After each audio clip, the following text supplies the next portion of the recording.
दरम्यान आज केंद्रीय कॅबिनेटची बैठक आहे। या कॅबिनेट बैठकीला कपिल पाटील, भारती पवार आणि भागवत कराड उपस्थित राहणार का असा प्रश्न विचारला जातोय। केंद्रीय मंत्रिमंडळाची आज दुपारी 12 वाजता बैठक पार पडते।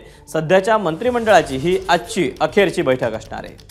तेव्हा केंद्रीय मंत्रिमंडळाची दुपारी 12 वाजता बैठक पार पडणार। या बैठकीला कपिल पाटील, भारती पवार आणि भागवत कराड हे उपस्थित राहणार ते पाहणं महत्त्वाचं असणार आहे।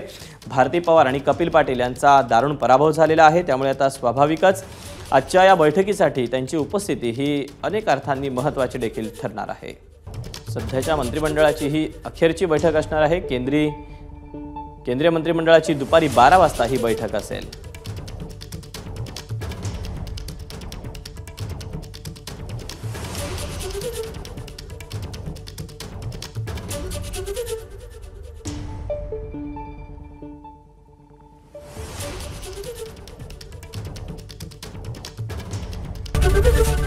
एबीपी माझा, उघडा डोळे बघा नीट।